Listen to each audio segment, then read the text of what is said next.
Classification of market. यहां पर क्या देखने वाले हैं हम लोग, मार्केट किसे कहते हैं? और वो जगह जहां पर गुड्स के या सर्विसेज के परचेजर और सेलर मौजूद हों, बायर और सेलर मौजूद हों, और उस जगह को मार्केट कहते हैं। नॉर्मली बच्चों को यह समझ में आता है मार्केट को लेकर कि मार्केट उस जगह को कहते हैं जहां पर बहुत सारी दुकानें एक साथ रहती हैं, उसको मार्केट कहते हैं। हालांकि इकोनॉमिक्स में मार्केट का मतलब ये नहीं होता है। एक खुला मैदान है ना, ठेला लगाकर एक व्यक्ति गोलगप्पा बेच रहा है, वो भी मार्केट है। मतलब हर वो जगह जहां पर गुड्स या सर्विस के बायर और सेलर मौजूद हों, हर उस जगह को इकोनॉमिक्स की भाषा में मार्केट कहते हैं। अगर हवाई जहाज में कुछ चीजें बेची जा रही है तो हवाई जहाज भी क्या है? मार्केट है। बात समझ रहे हो क्या?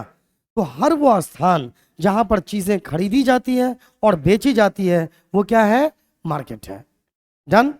अब मार्केट को आज के युग में जब से ये ऑनलाइन शॉपिंग स्टार्ट हो गया है, तो इसके साथ साथ प्लेसेस के साथ साथ हर वो प्लेस और साथ साथ प्लेटफॉर्म जहां पर चीजें खरीदी और बेची जाती हो, प्लेटफॉर्म आज के दौर में जोड़ दिया गया है। क्योंकि प्लेटफॉर्म जैसे ऑनलाइन में कहीं और तो जाकर खरीदते नहीं हो, आप उस प्लेटफॉर्म पे जाते हो, फ्लिपकार्ट अमेजन वगैरह पे आप जाते हो उस प्लेटफॉर्म पे और वहां से चीजें खरीदते हो, तो इसका मतलब वो प्लेटफॉर्म एक क्या है? मार्केट है।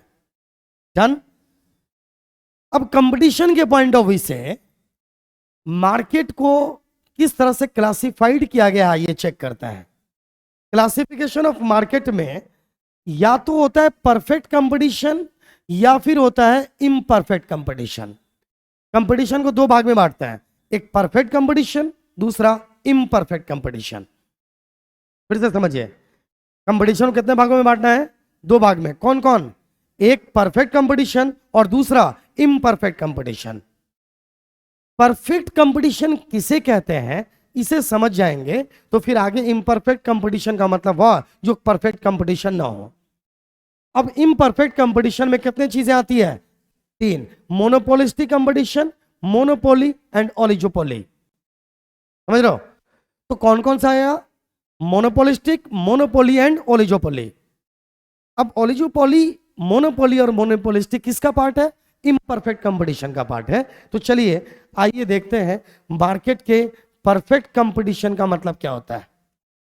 किसी मार्केट में परफेक्ट कंपटीशन है, इसका क्या मतलब है आइए चेक करते हैं। परफेक्ट कंपटीशन किस तरह के मार्केट को कहेंगे? जहां पर large number of buyer and seller हो, मतलब बायर और सेलर के बहुत बड़ी मात्रा हो, एक संख्या उनकी बहुत ज्यादा हो। All sellers and selling homogeneous products similar shape size quality. सभी लोग एक जैसे ही चीजें बेचते हों। गौर करिए मैं क्या कह रहा हूं। ऐसा मार्केट जहां पर खरीदने और बेचने वालों के नंबर बहुत ज्यादा हो, एक। दूसरा, सभी लोग एक जैसी चीजें बेचते हों। जैसे एग्जांपल के तौर पे बताता हूं, fruits, vegetables, wheat, sugarcane, etc. इस तरह की चीजें लगभग सभी की एक जैसी होती है। डन। तीसरा, price determined by market forces, कीमत बाजार की शक्तियों द्वारा निर्धारित होता है। ऐसे केस में कीमत को एक आदमी निर्धारित नहीं करता है, मार्केट में अपने आप प्राइस का डिटर्मिनेशन होता है। एक एग्जांपल मैं बताऊं, जब आप मार्केट में सब्जी खरीदने जाते हो तो कौन तय करता है कि आज सब्जी कितने रुपए बिकेगी? ये डिमांड और सप्लाई के अकॉर्डिंग तय होता है। किसी चीज का डिमांड कम है और सप्लाई ज्यादा है, उसका प्राइस ऑटोमेटिकली कम हो जाता है, ऑटोमेटिकली कम होता है। किसी चीज का सप्लाई कम है और डिमांड ज्यादा है, उसका प्राइस अपने आप बढ़ जाता है। तो ऐसी चीजों का प्राइस कोई एक दुकानदार या एक ग्राहक तय नहीं करता, वो मार्केट फोर्स से अपने आप डिटरमाइन कर लिया जाता है। डन। तो चलिए नेक्स्ट है free entry and free exit. मतलब ऐसे मार्केट में किसी को आने और चले जाने से किसी को किसी तरह का कोई रेस्ट्रिक्शन नहीं है। मान लो आप सब्जी बेचना चाहते हो जाकर, तो आप भी कुछ सब्जी ले जाकर बेचना स्टार्ट करो, कोई रोकेगा क्या आपको? नहीं, आपको सब्जी बेचने के लिए कोई रोकने नहीं जा रहा है। परफेक्ट कंपटीशन किसे कहते हैं? इसके कुछ कंडीशंस हैं, वो याद रखिए। Large number of buyer and seller, मतलब कि बड़ी संख्या में खरीदार और विक्रेता मौजूद हो, सभी एक जैसी चीजों को बेचते हो, लोग मतलब कि सेलर का आना और जाने में कोई रेस्ट्रिक्शन ना हो, जब चाहे कोई सब्जी बेच सकता है और जब चाहे वो सब्जी बेचना बंद कर सकता है, इसमें कोई रेस्ट्रिक्शन ना हो। Buyer and seller have sufficient knowledge about the market and price, buyer को और सेलर को मार्केट प्राइस का पूरा पूरा नॉलेज हो। इसका सेंस ये है कि कभी भी ऐसा ना हो कि किसी को अंदाजा ही ना हो प्राइस का, मार्केट प्राइस का पूरा मार्केट के बारे में सभी को नॉलेज होना चाहिए। अगली बात है नो एडवर्टीजमेंट कॉस्ट, ऐसे मार्केट में एडवर्टीजमेंट का कोई कॉस्ट नहीं आता है, क्योंकि सभी की चीजें एक जैसी होती है, तो एडवर्टीजमेंट कराने की जरूरत क्या है? किसी की चीजें, अच्छा कोई एडवर्टीजमेंट आज तक करवाया है, आओ मेरे यहाँ से सब्जी खरीदो, मेरा सब्जी अलग ही टाइप का होता है, आपने देखा है कभी सब्जी का प्रचार होते हुए? नहीं। सेंस ये है, अब हालांकि आज के दौर में ये भी संभव है, लेकिन मैं ये कह रहा हूं कि परफेक्ट कंपटीशन किसे कहते हैं? बस कुछ चीजें याद रखिए, इसके कुछ कंडीशन है उसको याद रखिए। अगर एग्जाम में पूछ दे write short notes on perfect competition, तो यही चीजें लिखेंगे। क्या है समझिए। पहला, large number of buyer seller, buyer और सेलर के बहुत बड़ी संख्या हो। दूसरा, फ्री एंट्री एंड एग्जिट हो, प्राइस का को मार्केट फोर्स तय करता हो, फ्री एग्जिट हो और फ्री एंट्री हो, और सभी को मार्केट के बारे में पूरा नॉलेज हो, और साथ में कोई एडवर्टीजमेंट कॉस्ट नहीं आता हो। ऐसे मार्केट को क्या कहते हैं? परफेक्ट कंपटीशन कहते हैं। ध्यान से देखिए, अगर इसमें से एक भी चीज गड़बड़ हो गई तो ये परफेक्ट नहीं होगा, फिर क्या हो जाएगा? ये इम्परफेक्ट हो जाएगा। एक भी चीज गड़बड़ हो गई तो क्या हो जाएगा? इम्परफेक्ट कंपटीशन हो जाएगा। अब आइए मैं आपको इम्परफेक्ट कंपटीशन के तीनों टाइप पे लेकर आता हूं। अब इम्परफेक्ट कंपटीशन मैंने आपको पहले बताया, पहला है मोनोपोलिस्टिक। ये मोनोपोलिस्टिक क्या है वो देखिए, ऐसा मार्केट जहां पर चीजें खरीदने और बेचने वाले लोग बहुत हैं, खरीदने और बेचने वाले लोग बहुत हैं, लेकिन क्या दिक्कत क्या है? यहां पर सभी की चीजें एक जैसी नहीं है। परफेक्ट कंपटीशन में क्या हो रहा ना कि सभी की चीजें कैसी होती थी?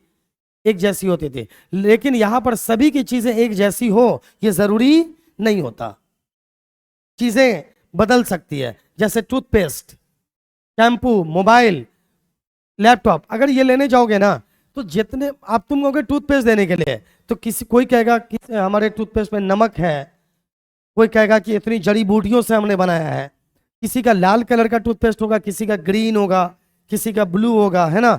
इस तरह से अलग अलग टाइप के कलर्स भी होंगे उसके, am I right?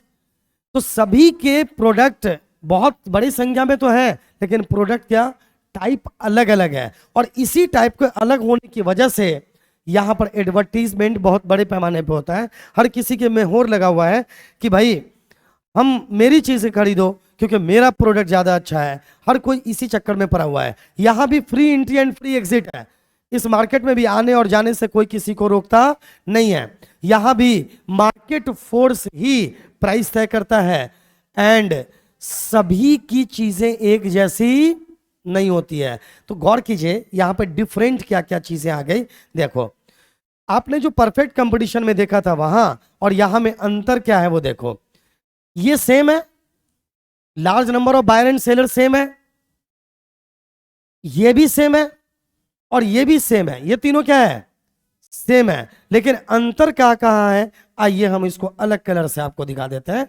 अंतर देखिए, पहला अंतर, सभी का प्रोडक्ट क्या है? डिफरेंट है। प्रोडक्ट क्या है? डिफरेंट है। और यहां पर क्या है? कॉस्ट एडवर्टीजमेंट का ज्यादा है, और वहां पर क्या था? कॉस्ट नहीं था। और तीसरा, वहां का एग्जाम्पल क्या था? जैसे वेजिटेबल वगैरह, यहाँ पे टूथपेस्ट, शैम्पू, मोबाइल फोन से टेस्टी। मेरे ख्याल से मोनोपोलिस्टिक समझ में आ गया होगा। एग्जैक्टली बताओ, मार्केट में इस पॉइंट ऑफ व्यू से देखें, जैसे टूथपेस्ट मार्केट क्या है, मोनोपोलिस्टिक है या परफेक्ट है? मोनोपोलिस्टिक है। डन।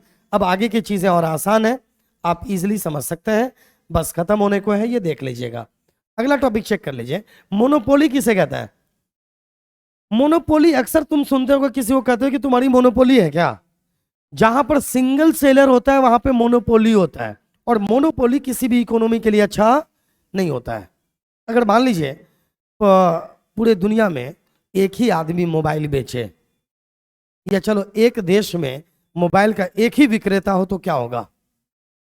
यदि इकोनॉमी के लिए अच्छा है कि बुरा है? ये बुरा है।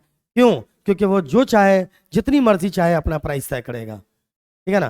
तो मोनोपोली अच्छी चीज नहीं होती। तो मोनोपोली का डिफिनेशन ही है single seller and large number of buyer.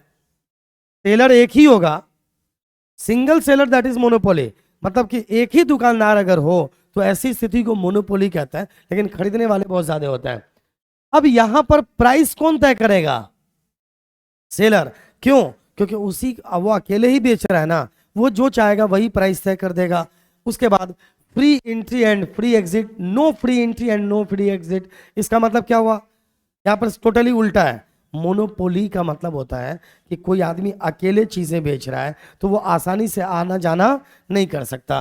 उसके बाद यहां पर भी एडवर्टीजमेंट कॉस्ट की कोई जरूरत ही नहीं है। भाई जो सामान तुम खरीदना चाहते हो वो सिर्फ मेरे पास है, तो तुम ढूंढ कर मेरे पास पहुंचोगे, एडवर्टीजमेंट करने की जरूरत है ही नहीं। उसके बाद है जैसे कि रेलवे, इंडियन रेलवे किसका एग्जाम्पल है? मोनोपोली का एग्जाम्पल है। क्लियर? अब आइए नेक्स्ट पॉइंट पर, अगला टॉपिक एंड लास्ट टॉपिक।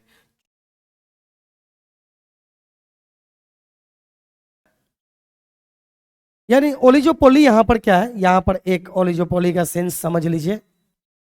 वहां पर सिंगल सेलर मोनोपोली, बहुत बड़े संख्या में सेलर हैं तो मोनोपोलिस्टिक या परफेक्ट कंपटीशन।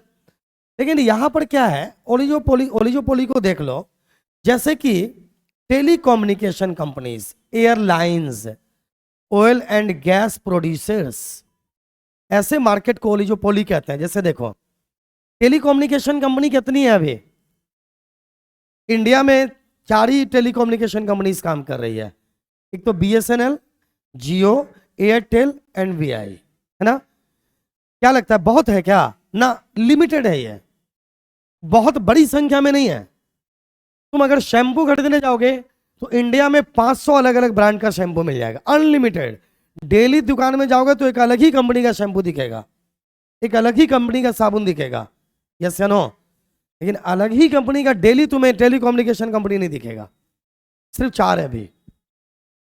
तेल, जैसे पेट्रोल पंप पे जाओगे, इंडियन ऑयल, है ना, इंडियन ऑयल, हिंदुस्तान पेट्रोलियम, ये भी बहुत लिमिटेड है। ऐसा मार्केट जहां पे सेलर की संख्या क्या हो? कम हो, और बायर बहुत ज्यादा हो। देखो बहुत ज्यादा हो तो मोनोपोलिस्टिक या फिर परफेक्ट कंपटीशन, एक हो तो मोनोपोली, लेकिन कुछ हो, कम हो, लिमिटेड हो तो इसे ओलिगोपोली बोलेंगे। एग्जांपल मैंने आपको बता दिया। यहां पे फ्यू सेलर होते हैं और नंबर ऑफ बायर्स बहुत ज्यादा होता है। यहां पे भी ऐसा कहना गलत होगा कि no advertisement cost, but advertisement यहां आपस में कंपटीशन की वजह से आता है। नो इजी एंट्री, यहां पर इजी एंट्री नहीं होता है।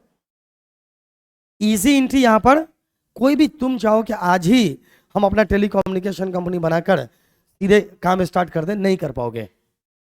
आसान नहीं, ये नहीं कह रहे हैं एंट्री पॉसिबल ही नहीं है, इजी नहीं है, टफ है एंट्री। सब्जी तुम बेचना चाहते हो, चलो आज ही सब्जी स्टार्ट कर सकते हो बेचना, लेकिन टेलीकम्युनिकेशन कंपनी तुरंत नहीं खोल सकते। यहां पर है due to limited number of seller in the market, the price and level of price production of one seller impacts the other seller in the market. Usually these seller forms association. होता क्या ना, जब जहां पर कम sellers होते हैं ना, 2 ही 4 5 6 हैं, तो ये आपस में एसोसिएशन बना लेते हैं और आपस में एसोसिएशन बनाकर काम करते हैं।